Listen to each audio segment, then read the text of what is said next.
It's actually the background setting for that column, sorry. So this is the row settings up here. This is the column settings. So I'm going to edit this column setting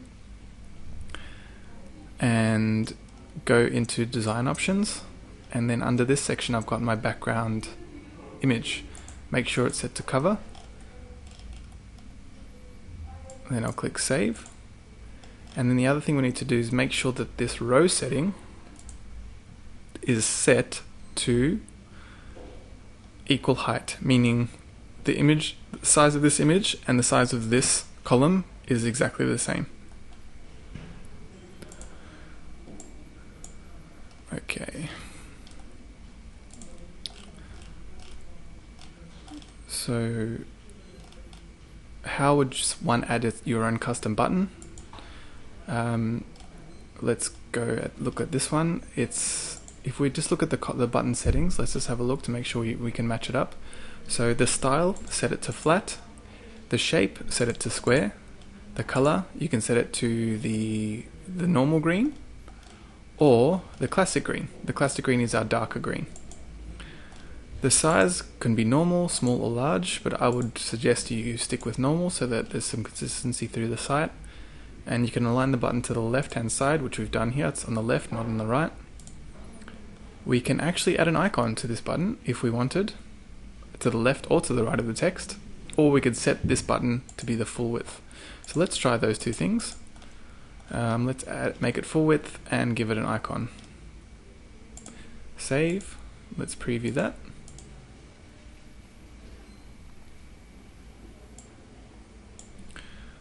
Okay, so there's our icon and there's our text, and it's a full width button.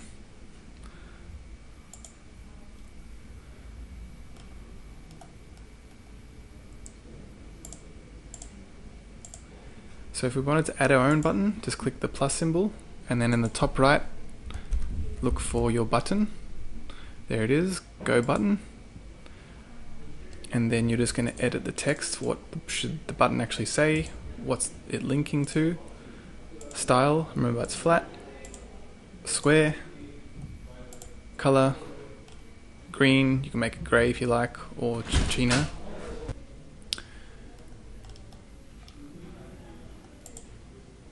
You can set the alignment to left, inline, right, center. Inline just means that it will take the alignment of whatever that column setting has, which is usually left aligned. So I'll just remove that button, we don't want it there. Next thing I want to cover is the contact form. So this is just a row with one background image in the row settings. And we need to make sure that if you want the background image to go across the whole background, you need to stretch the row. And then go into our design options and put the background here. Make sure it's set to cover. So this contact form, I'm going to cover how to edit contact forms in another tutorial video. The featured department, so how that works, that's also a module.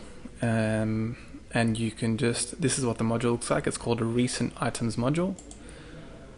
And to edit that, I can, at the moment, it's only showing short-term stays. If you wanted it to only have long-term stays, then you would click that and remove the other one. You can also only feature apartments in a certain city or in a certain area, or even in the country. Here you can show how many items you want to show, so we're only showing 3 at the moment.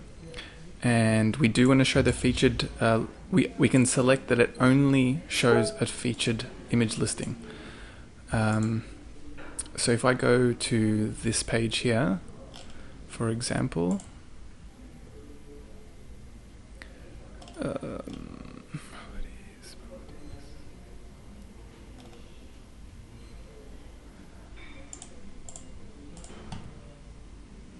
and I click into one of our properties, there's a tick box under categories for featured items. Should be here somewhere.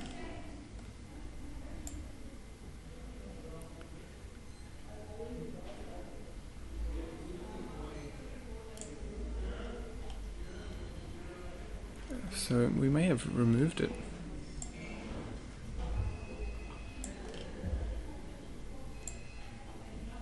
Okay, it looks like I've removed it, but I'll add it in again. To do that, I'm just going to give it a category of featured.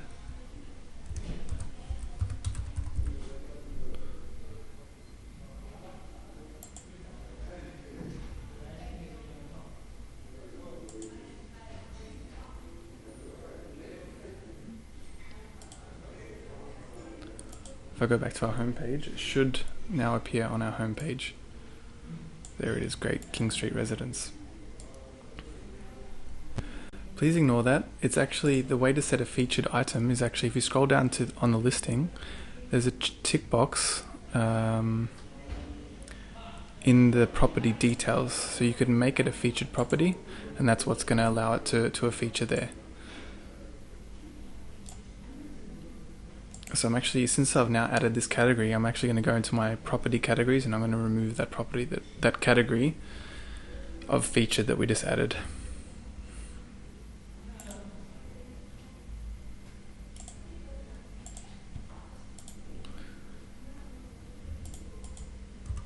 Alright. So that's how that all looks. If you had more than 3 items, you could add a scroll period. So after 5 seconds, it's gonna scroll across, and you'll see more properties. So yes, we wanna show the features listings first, and then here is a link to our apartments page. The blog is very similar to the other one. It's a blog module. It's called a recent item slider. So at the moment, the type of items we're showing are articles, not properties. We're showing 3 items, and we don't have an automatic scroll since we're only showing 3. And then finally, we've just got a row by itself of just the Edinburgh skyline.